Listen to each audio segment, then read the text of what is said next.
Hey, what's up guys, I'm Praetorian and welcome back to HOI IV as we're playing with Germany.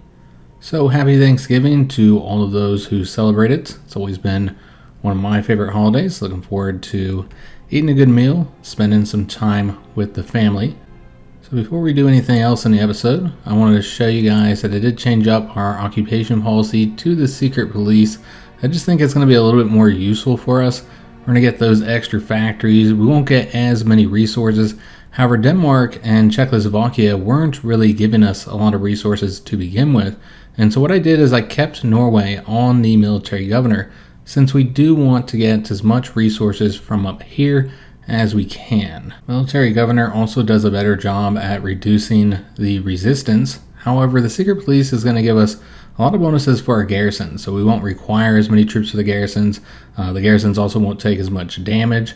The compliance is going to be increased faster, and of course we get that bonus to the factory, so we'll get a bit more of the local factories there.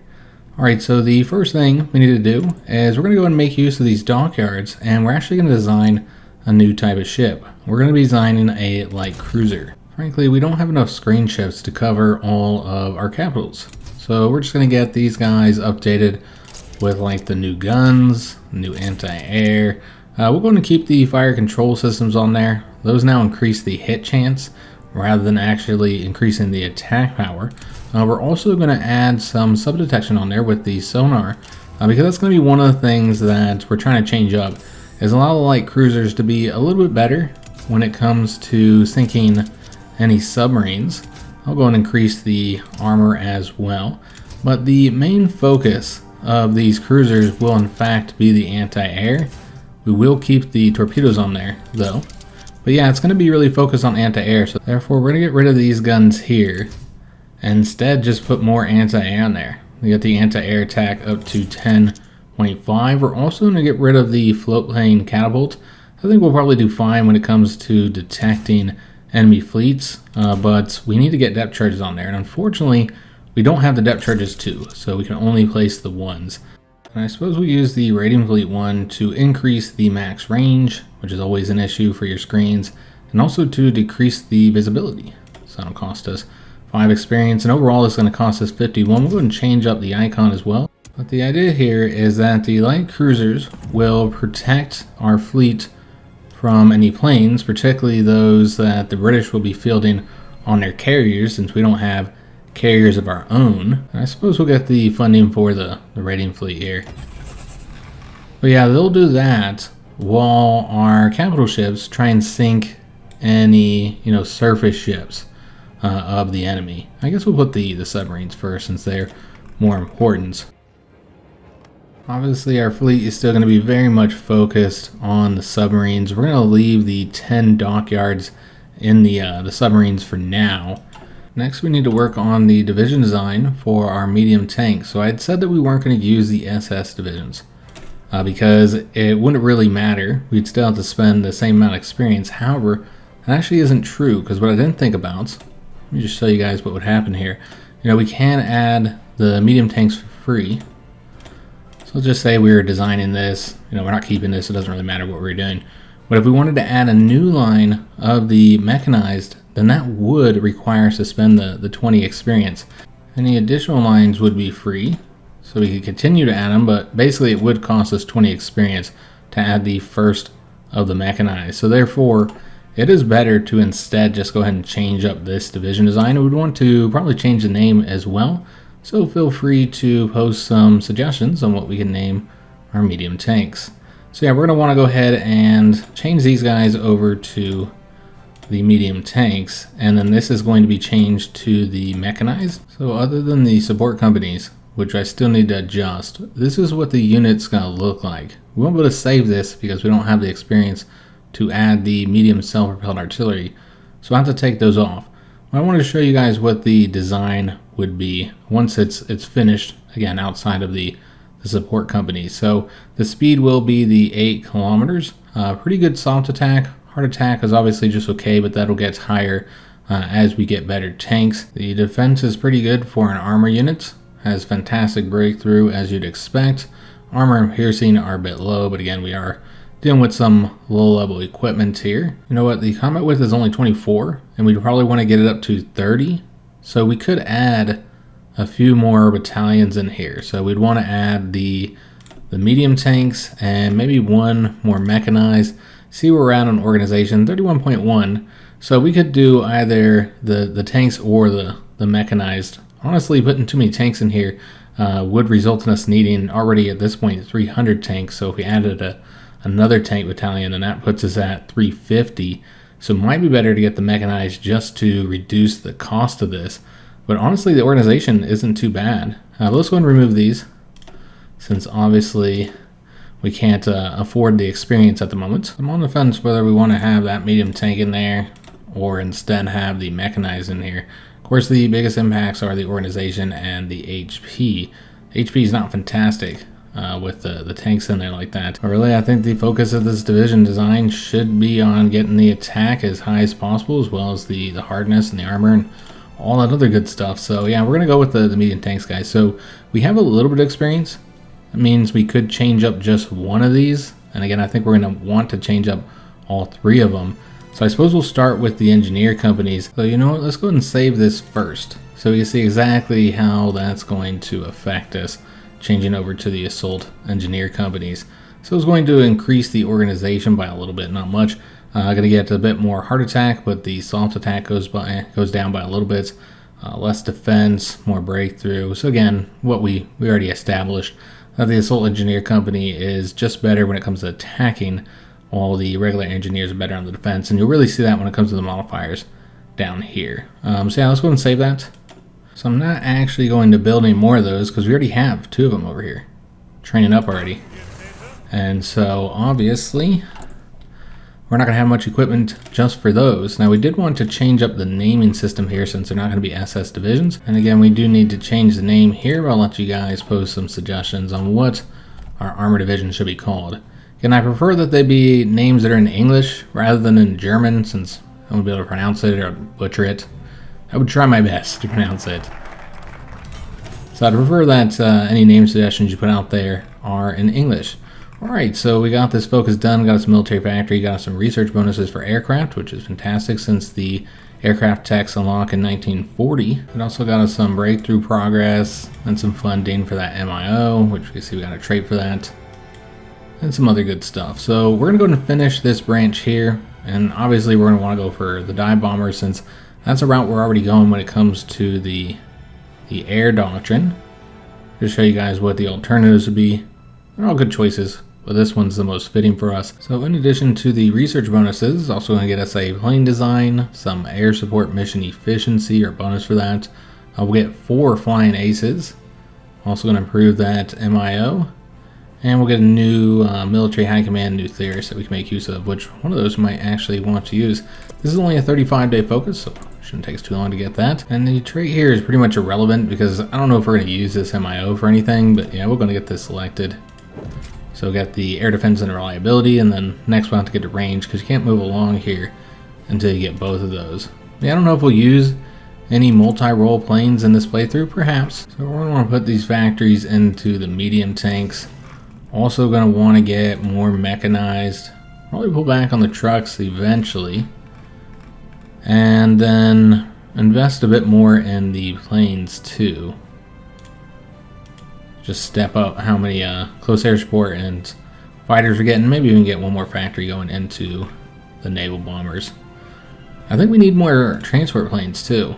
We've seen that we couldn't drop as many paratroopers as we wanted to. I did get another air wing here, but it only has 17 planes, so we're a bit limited in how many we can drop until we get more of those constructed, and we're building them very, very slow.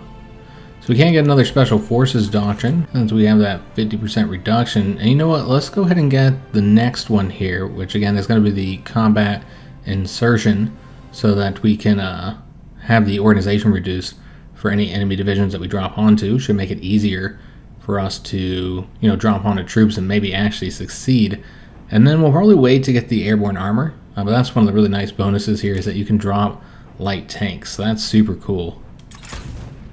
But I believe you gotta like build those. So obviously we're gonna we're going to wait to get that. Instead, start focusing more on the air doctrines, because I think we should have some more reductions of the cost there. So Poland did go with that route on their focus tree. And so now we have a choice here on, do we want to just become the owner of those 4 states? They'll also become cores of ours. And then Poland will become our subject and join our faction. Or you could just go with this choice. Now, normally I'd probably just conquer Poland, but in this specific case here, where we're surrounded by enemies, I think it would be helpful to get another ally, particularly if they're just going to give us the territory that we really want anyways, to connect our 2 territories here. So let's go with this option.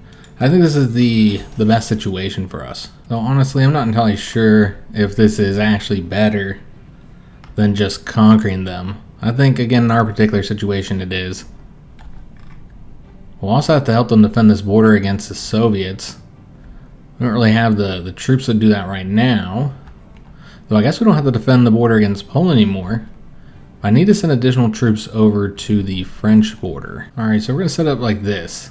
So we'll have the 16 divisions defending this front. Obviously this is not going to be enough divisions to cover this one. We only have the 8. I'll make sure we're getting planning bonuses for all these. Could also send some troops over here to the Romanian border, but I don't think invading Romania would make much sense until after the Hungarians have joined our faction.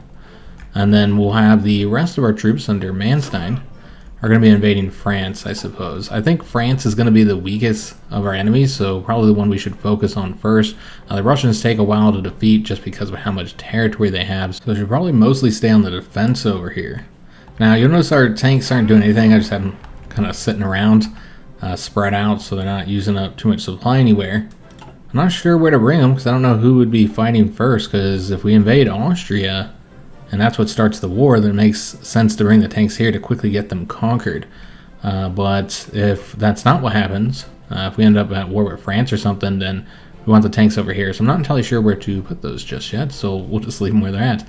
Let's go ahead and get the trait for the support equipment manufacturer. So all these bonuses for infantry equipment aren't really going to help us since we're not using this MIO for the infantry equipment. So we won't invest in any of those, and we'll instead move down to this branch here. And we can either decrease the reliability while reducing the resources needed for production, or we could increase the resources needed and increase the production efficiency cap. Let's go with this one. Obviously, reliability being reduced isn't good. Are we not using this for the support equipment? Perhaps because it didn't give any bonuses at the moment. What it does now, it's going to be decreasing the reliability and also decreasing the production costs. So let's want to save that, and then we'll want to get this updated here.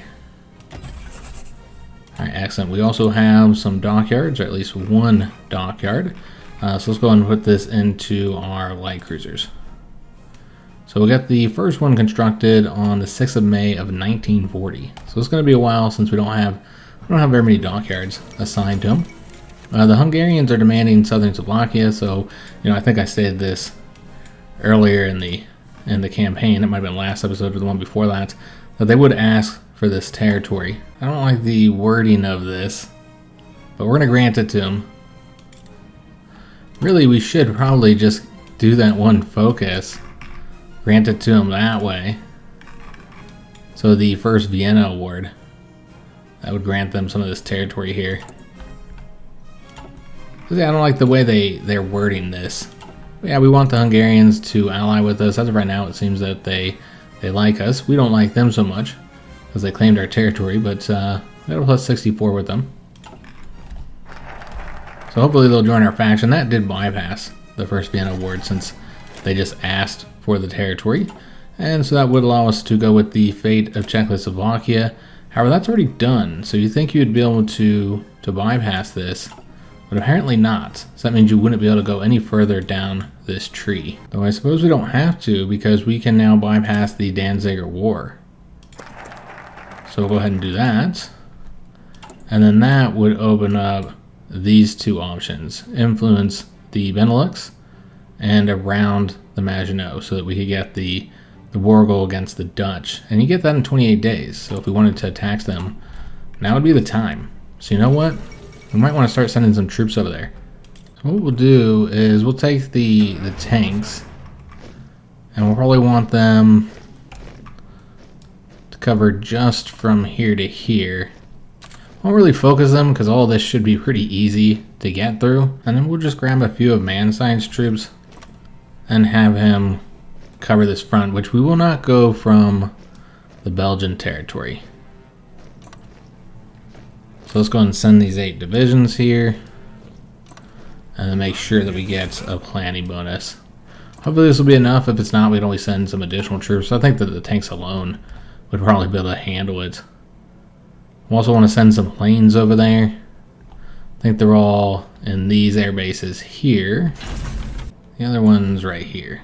So we'll have to move planes from there. Weren't we at like 99% at the end of the last episode for this? And we just now got it completed. So we got these super heavy howitzers. So that gives us the new subunit, super heavy howitzer. So we'll have to start producing this equipment, which has the good soft attack, but also has the extra collateral damage, which might be a good thing, it might be a bad thing. It really depends on how you look at it. You want to do the extra damage to the fortifications. Also damaging the infrastructure would help too, but when you take the territory over, then obviously that's where it can be a negative, because then you have to repair that damage. Alright, so we'll get some of that producing. As far as what we'd work on next, this multi-charge large caliber gun seems really interesting. It unlocks a building that you construct. I'm not entirely sure how that works, but it seems cool. You can also get these self-propelled super heavy howitzers. Or we could save up because we want to get the land cruisers, and that's 3 breakthrough. We only have 1. I kind of want to see what this does because it just seems super cool. This weapon is capable of delivering devastating bombardment over vast distances. So I think we're going to research this, guys. So I was going to get that started. I don't think we have any other scientist.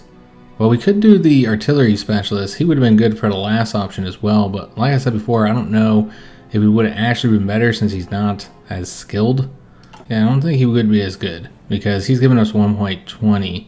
Where the other guy would only give us the 1.15. However, he does get experience faster, so once he got up to this character's level, then he would in fact be granting us 1.25, so a bit higher. But then we're not getting the experience for growth, and I'd like to get him as high level as possible.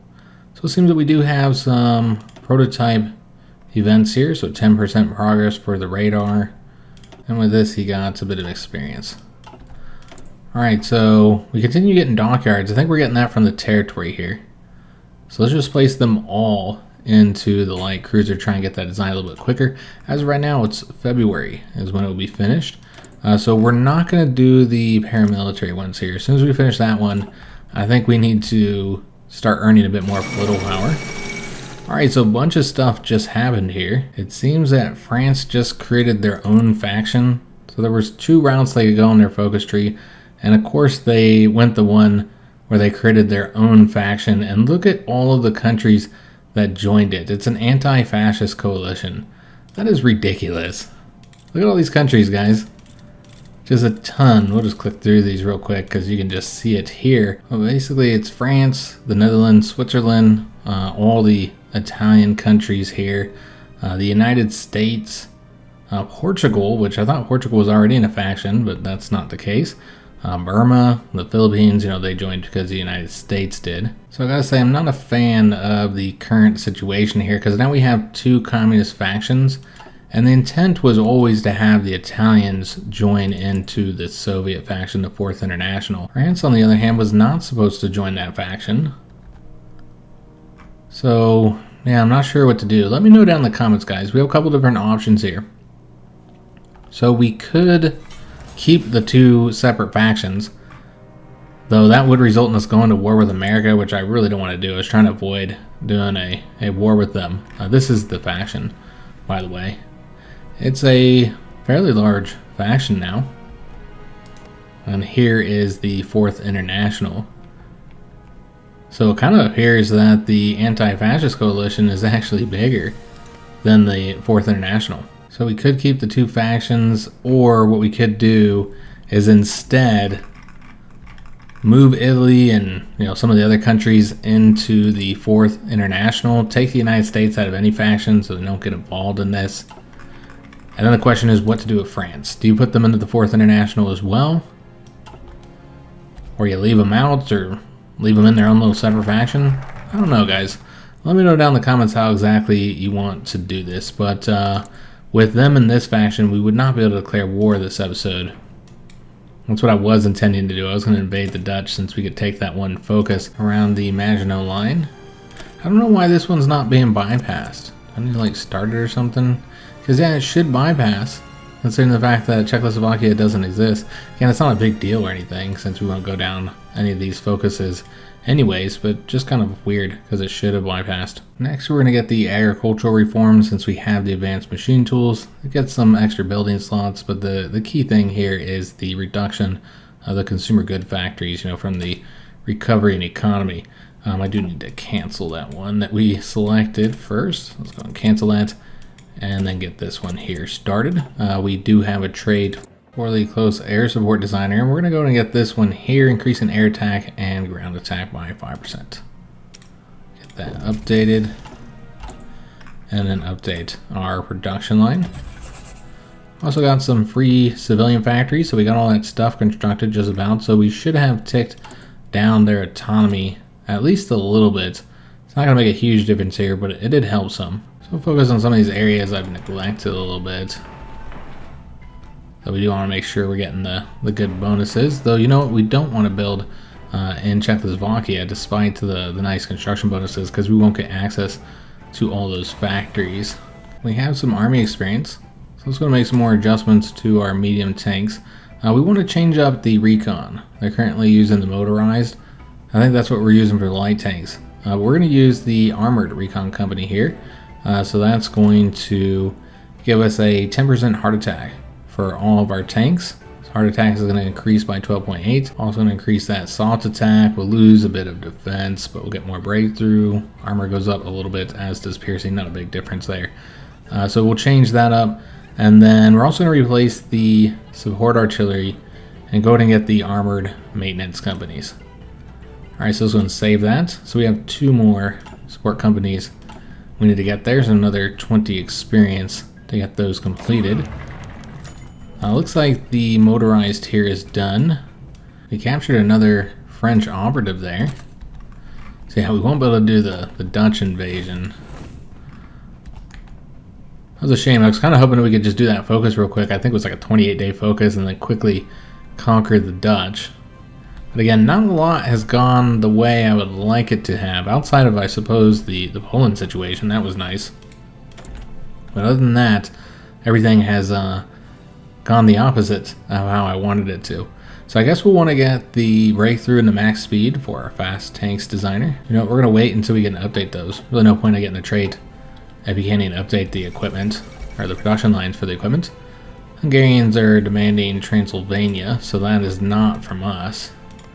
That is from Romania. So we'll see what happens there. Looks like it's going to be a Balkan crisis because the Romanians did reject the Hungarian demands. So after everything we've done for the Hungarians, I feel like we have to support them in this. Plus they're fascist while the Kingdom of Romania is not aligned.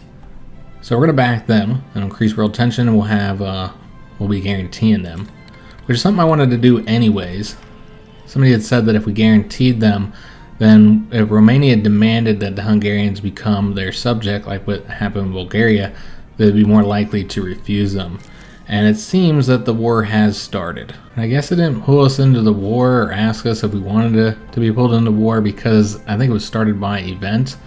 This here is because the Austrians are doing the focus bring Hungary back into the fold. So if they attack the Hungarians, this would work in our favor, because then we could invade them without having to go to war with anybody else. They could, of course, join one of those factions. I don't know. Let's see what happens there. They probably won't attack them once we invite the Hungarians, which we're going to do right now. So invite them into the faction. They will accept. And then we'll be able to assist them in their war against Romania. So we'll want to bring troops down here. I think we're just going to use the tanks to push down quickly. I know they're not going to do well in the mountains. We'll just try and avoid the mountains. And then we'll have to bring, I don't know, some units from somewhere. Maybe we'll just bring this army or a few of those divisions. We don't want to bring too many, because the tanks are already going to take up a lot of supply. So yeah, we'll bring those guys, and then we'll also take this army and just bring in, I don't know, like 5 units. It's going to be kind of confusing because they have the same color, but it's fine. I could always change the tanks up, I suppose, as well.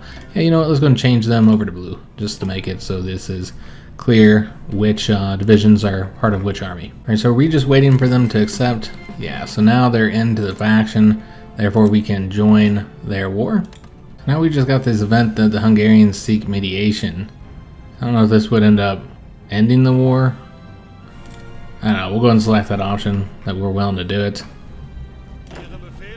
And go and start pushing their territory once we bring Poland into the conflict. I have to call them into the war, and this is going to result in a larger conflict because this is the German-Italian war. I don't know, because we didn't separate the factions yet. And I was trying to avoid this conflict, and they're going to pull them all in. Yeah, this is a real shame, guys. Because yeah, this is, yeah, we have these 2 factions. Yeah, then nothing's going the way I wanted it to, unfortunately. I really wanted the large communist faction with Italy in there, and I was trying to avoid going to war with the United States. So, yeah, because I really don't want to invade them, because I'm trying to keep the campaigns a little bit more controlled. So this has kind of become a mess. I didn't even think about the fact that the Italians were guaranteeing Romania. And we can quickly get Romania defeated, because all their troops are on the Hungarian border, and once our tanks get through here, they'll be able to push into their victory points, take over their capital fairly quickly. But again, the problem is the 2 communist faction situation, as well as the Americans being in this, which I was trying to keep them out of the war. I had set this all up so they wouldn't get involved in the war between the fascists and the communists. And you know, I was fine when the French went communist and it didn't go exactly the way we wanted it to. I was fine with that. It results in an interesting situation with us completely surrounded by communists, but I didn't want there to be 2 separate communist factions which might end up fighting each other. That's a real reality. They could end up declaring war on each other. So now this war has started like this, I'm not exactly sure how to go about doing it. I wasn't ready yet to fight the 4th International, but I suppose we could take Italy and France and Romania and then put them into the 4th International, and then pull the Americans out of this anti-fascist coalition, just end the faction, I suppose, just destroy it. We'd also have to put Portugal in that faction. Any other communist countries would need to be added into the 4th International. Even though we're really not ready and it's starting a little bit earlier than I wanted it to. I figured, given everybody's civil wars and stuff, and the fact that France is probably a complete mess, yeah, we'd probably be able to easily invade them and get them conquered. Of course, the British might send troops to kind of shore them up. Well, honestly, I think we would get both the Dutch and the French defeated fairly quickly. I'd keep the tanks over here and have them focus on this, and Romania might be a little bit less of a focus. We could just take the troops. Well, you can't take them off the Soviet border since you got them as a threat as well. So yeah, there's a lot to think about since we'd have so many enemies. But that is one choice. Yeah, I don't really like that since we're forcing ourselves into the war just because of this 2 faction situation. The other choice is to keep the 2 factions. Again, kind of goes against what I wanted to do for the campaign, but then we would need to pull the United States out. And I want to keep these series a little bit more focused so we can keep them shorter, because the reality is that people don't watch 30-something, 40-something videos anymore. So yeah, it just doesn't make sense to have to get across the Atlantic and do the invasion of America. It's not that it's difficult, it's just tedious and it takes a long time. So I prefer to not do the invasion of the United States. So let me know down in the comments what you guys want to do, because unfortunately we do have to end this episode. I was going to record a bit longer, but I want to give you guys time to provide feedback, what you want to do with this current situation, because again, I'm not okay with the whole United States situation. So we'd at the very least need to pull them out. And also, not a huge fan of the 2 communist faction thing, though if that's what you guys want to do, then that's fine as well. We could just quickly get this faction defeated, because that's how it's going to go down. If the United States is not in this faction, I'm going to tell you right now that they're going to be defeated. I mean, even if we did allow the United States to stay in the faction, which again I don't want to do because I don't want to invade them, but I don't even know if they could save them. I think France is super weak, so I think we'd be able to defeat them fairly easily. Obviously the Dutch would be easy to defeat. Romania is not going to take long. And then with the Italians, we don't have a border with them until the war with Austria starts, which might happen as soon as they finish up with that focus. So we'd have to go through Switzerland or through southern France here. And they might be the only ones who put up much of a fight, though it's kind of hard to tell because they just had their civil war, so I don't even know how many troops they actually have. It looks like they don't have a lot, but yeah, with their terrain, they might be able to put up a fight, but it's kind of easy to defeat the Italians generally. Once you invade into their territory, get past these mountains, they shouldn't be too difficult, I think. I mean, maybe the Americans can get troops in time to save Italy, but France, Netherlands, they're out of it. And if the United States is not in the faction, which would be my preference, then I think Italy will be defeated as well. And so it's honestly going to make the campaign easier if we leave the two factions and then take the United States out of the one, because I think I'll be able to get all these guys defeated, and then we'll just have to fight the Soviets, the British, and the Spanish. I guess there's also Yugoslavia, but they shouldn't be too difficult to defeat unless, their allies help defend their borders, send a lot of troops over here. So I know there's going to be some people in the comments are going to say, that it's cheating and that we're making things easier, but I actually don't agree with that. I think if we have the two separate factions and we do this war as early as we're doing it, the whole purpose was to have the point was to have the war a bit later, because I knew that France and Italy and even Britain and the Soviets would be a bit weaker than they usually are in 1939 because of their civil wars. So I was thinking that the war would be, mid to late 1940, maybe even early 41, to give them time to recover and to make sure we have these two big old factions between the fascists and the communists. So